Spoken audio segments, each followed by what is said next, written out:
دنیا میں آوازیں ہمیشہ بدلتی رہی ہیں، روزانہ بدلے گی آئندہ بھی۔ ہاں، الگ الگ قسم کی آوازیں آ رہی ہے، ہر زمانے میں مختلف طریقے چلتے ہیں، لیکن سب فیل ہو جاتے ہیں۔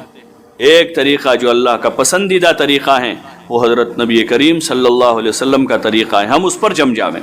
لوگوں کی پرواہ نہ کریں۔ اگر لوگوں کی پرواہ کرتے رہیں گے کہ لوگ کیا کہیں گے، لوگ کیا کہیں گے، تو ہمارا پورا دین ہاتھ سے چلا جائے گا، ہم دین پر جم نہیں پائیں گے۔ لوگ تو کسی حال میں نہیں چھوڑیں گے۔ یہ مومنین کی صفت ہے کہ وہ اللہ کے حکم کو اور حضور کے طریقے کو پورا کرنے میں کسی ملامت کرنے والوں کی ملامت کی پرواہ نہیں کرتے ہیں۔ یہ ایمان والوں کی صفت ہے، یہ صحابہ کی صفت بیان کی ہے قرآن میں۔ اور جس کو یہ چیز مل جاوے، اللہ کا بڑا فضل مل گیا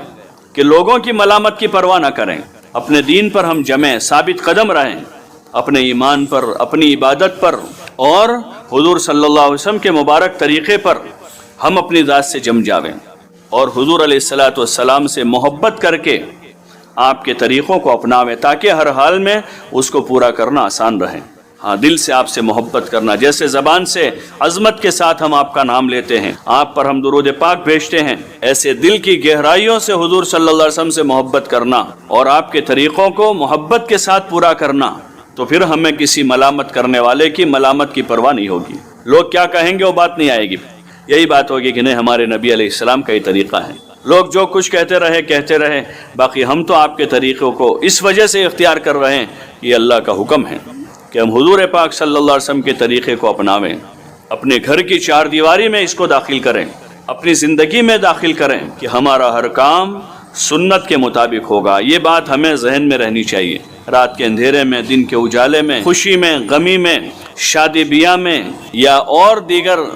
مواقع جو خوشی غمی کے ہوتے ہیں، ان تمام موقعوں پر ایک بات ہمارے ذہن میں رہنی چاہیے کہ ہمارا ہر کام حضور پاک صلی اللہ علیہ وسلم کے مبارک طریقے پر ہوں۔ اگر کام ہمارا آپ کے طریقے پر ہوگا تو اللہ اس سے راضی ہو جائے گا، اور ہمارا وہ کام، ہمارا وہ عمل اللہ کی بارگاہ میں قبول ہو جائے گا۔ اور اگر ہمارا وہ کام، ہمارا وہ عمل حضور کے طریقے کے خلاف ہے تو پھر اللہ پاک اس کو رد کر دے گا۔ من یبتغی غیر الاسلام دینا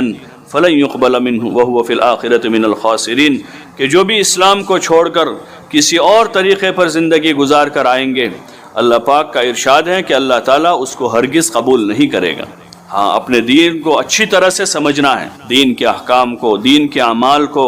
زندگی ایسے ہی پوری نہیں کرنی ہے قوم سماج کے رسم و رواج کے پیچھے کہ صبح شام وہی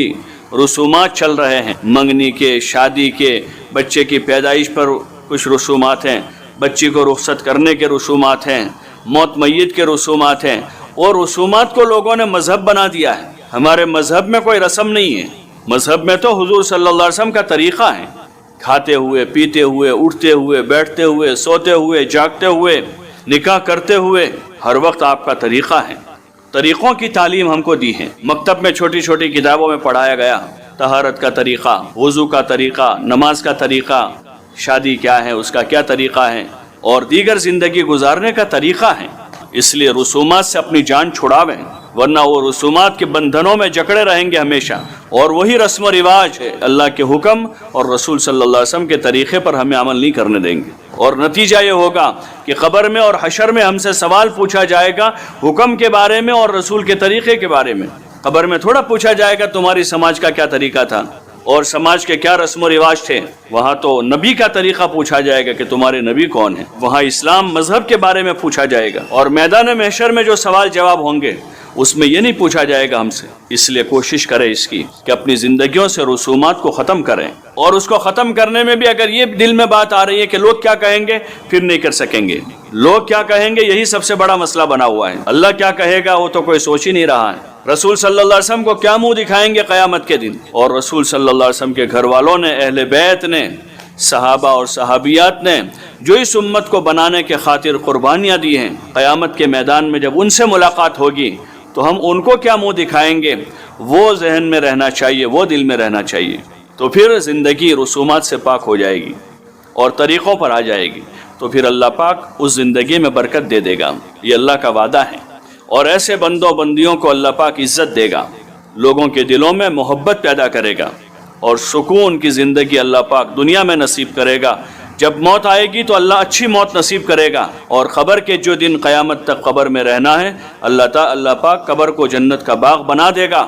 اور پھر میدان محشر میں حساب آسان کر کے حضور صلی اللہ علیہ وسلم کے مبارک ہاتھوں جام کوثر نصیب فرما کر اللہ پاک اپنے مہمان خانے میں جنت میں، جو حقیقی مزے اڑانے کی جگہ ہے، جو اصل مزے کرنے کی جگہ جنت ہے، اللہ پاک جنت میں ٹھکانہ دے دے گا۔